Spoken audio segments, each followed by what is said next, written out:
दुनिया भर में ये जो हाइपरसोनिक वेपन्स हैं, इनकी जो मार्केट है, इसमें एक सर्ज देखा जा रहा है। मेरे सामने जो स्टैट्स हैं, 2024 में 8.5 बिलियन डॉलर पे ये मार्केट खड़ी थी और ग्रो करके अब ये कहा जा रहा है 2032 तक एक्सपेक्टेडली US डॉलर ये 18 बिलियन डॉलर बनती है। तो आप ये क्या देख रहे हैं कि एक तो इसमें रेस में हम देख रहे हैं कि रशिया चाइना तो है ही, US भी है, साउथ कोरिया भी है। इसके बाद हम ये देख रहे हैं कि भारत भी इसमें तेज़ी से आगे बढ़ रहा है। ये भारत की जो जारहाना मिलिट्री मॉडर्नाइजेशन की आप क्या वजह समझ रहे हैं, क्या अज़ाइम क्या है बेसिकली भारत के? जी thank you very much. Basically आजकल जो बात होती है वॉरफेयर में, वो मल्टी जो डोमेन है, फुल स्पेक्ट्रम वॉरफेयर है। उसमें काफी है, मिसाइल उसका एक हिस्सा है। इसके अंदर इंफॉर्मेशन वॉरफेयर है, फिर आपके पास ड्रोन वॉरफेयर है, स्पेस टेक्नोलॉजी है, आर्टिफिशियल इंटेलिजेंस है। और अलग फजल से एक तो ये थोड़ा मैं तली करा दूं कि पाकिस्तान हैज़ द कैपेबिलिटी। मैं अरब न्यूज़ की देख रहा था रिपोर्ट लास्ट ईयर की कि पाकिस्तान ने जो हाइपरसोनिक सिस्टम है ये कोई 2-3 साल पहले एक्वायर कर लिए। कहाँ से आए हैं ये भी इसको I think you can search. और जो GF-17 पे ये मिसाइल लगाए गए थे CM-400 AKG, so which is Mac 5 जो है, तो उस लिहाज से आप डेफिनेटली भारत एक बड़ी इकोनॉमिक पावर भी है, मिलिट्री पावर है। अगर आप सिर्फ बजट का अंदाज़ा करें तो अगर लेट से आपका 8 से 9 अरब डॉलर का बनता है सालाना, तो भारत जो है 85 अरब डॉलर इस साल एलोकेट किया है। तो इट इज़ ऑलमोस्ट आप कह रहे हैं 10 गुना से ज़्यादा है। अच्छा, भारत बेसिकली एक स्केयर्ड नेशन है, वुड से जो गवर्नमेंट है।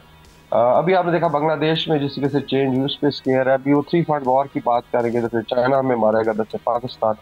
तो पाकिस्तान को रीजन में भी अपनी गेम इस तरीके से करनी है कि सारा खर्चा आप डिफेंस पे ना लगाएं, बल्कि अलायंसेस के थ्रू आप स्पेस क्रिएट करें और उसको आपने हर लिहाज से जो है चेक करना है। तो एक तो पाकिस्तान टेक्नोलॉजी में पीछे नहीं है, स्पेशली पाकिस्तान एयरफोर्स की मैं बात कर, और दूसरा आपके फतह सिस्टम है जो वो भी high speed short range weapon system है, जो इस तरह के लट से कोई भी पाकिस्तान को थ्रेट क्रिएट हो तो उसको जवाब दे सकते हैं। बाकी ये है कि भारत की जो हाइपरसोनिक टेक्नोलॉजी है और रशिया से लट से एफिलिएटेड है। ओरिजिन में ब्रह्मोस सिस्टम है जिसमें बेसिकली रशिया ने उनको हेल्प किया। और आपको याद होगा किसी दफ़ा कोई 3-4 साल पहले एक ब्रह्मोस मिसाइल इधर आके गिरा, तो ये हालत है उनके कंट्रोल सिस्टम की। अच्छा, एक और चीज़ है कि मैन बिहाइंड द गन कौन है। आपने देखा कि जो 2019 में जब पाकिस्तान भारत का स्टैंड अप हुआ और अभिनंदन को शूट डाउन किया गया, तो ये उनके पायलट्स की हालत है। अभी मैं देखता हूँ हर दूसरे दिन कोई ना कोई जहाज गिर रहा होता है। तो there is a serious problem regarding human resource, चाहे वो ऑफिसर पार्टनर हो, चाहे वो जवान हो, उस पर काफ़ी डेफिशिएंसी, इस पर भारत को काम करना चाहिए। तो बाकी डेफिनेटली दुनिया को देखना चाहिए कि भारत जो इतना ज़्यादा डिफेंस एक्सपेंडिचर करता है, और एक रिपोर्ट ये कहती है कि 70-80 करोड़ बंदा पॉवर्टी लाइन से नीचे, खुद इंडियंस कहते हैं। तो उनकी प्रायोरिटीज क्या है? क्या वो बेसिकली एक इंफॉर्मेशन डोमेन में डोमिनेट करना चाहता है कि हथियार इकट्ठे करके लोगों को डरा लेगा? पाकिस्तान इज वेरी क्लियर, हमारे जो भी इश्यूज हैं उसमें पाकिस्तान का अपना एक स्टांस है और मैचिंग के एबिलिटी। वकार साहब, जैसे अभी मैं एहतशाम साहब से भी बात कर रही थी कि ये जो रीजनल ममालिक हैं जिनमें चाइना और रशिया है, वो किस तरह से काउंटर मेजर्स हम कर सकते हैं, रीजनल आर्म्स कंट्रोल मेजर्स, वो कुछ इसमें अपना किरदार निभा सकते हैं? पाकिस्तान इनके साथ मिलकर कुछ इस तरह से कहिए कि ज़ाहिर खित्ते का तवाज़ुन जो है उसको भी बरकरार रखना है। जी बिल्कुल, जिस तरह जिक्र हो रहा था कि जब न्यूक्लियर वॉरफेयर की बात होती है तो बेसिकली फिर तो पूरी दुनिया की तबाही की बात है, और ये एक ऑप्शन हमेशा रहता है कम कैपेबिलिटी वाले ममालिक। एक तो रीजन में पाकिस्तान के अच्छे रिलेशन है, अभी रशिया के साथ मिलिट्री टेक्नोलॉजी की भी आई थिंक कुछ न कुछ आमद है। चाइना आपका बड़ा आर्म सप्लायर है, लेकिन साथ साथ हम जॉइंट डेवलप लाइक JF-17 और जो हाइपरसोनिक सिस्टम्स की बात हुई, वो पाकिस्तान में लेट्स से खुद भी डेवलप किया, और फिर चाइनीज कोलैबोरेशन है। फिर टर्की के साथ फिफ्थ जनरेशन कान सिस्टम आ रहा है, अभी हम लोग इधर ही इस्तांबुल में, तो यहाँ बातचीत हो रही थी कि इंशाल्लाह जॉइंट डेवलपमेंट इसकी होगी। एक और जो इम्पोर्टेंट चीज़ है, भारत को रियलाइज़ करनी चाहिए कि जब आप हथियारों के दौर में बहुत आगे निकलते हैं और एक एसिमेट्रिक कैपेबिलिटी हासिल कर लेते हैं, और दूसरी साइड न्यूक्लियर है, तो फिर न्यूक्लियर थ्रेशोल्ड नीचे आ जाता है।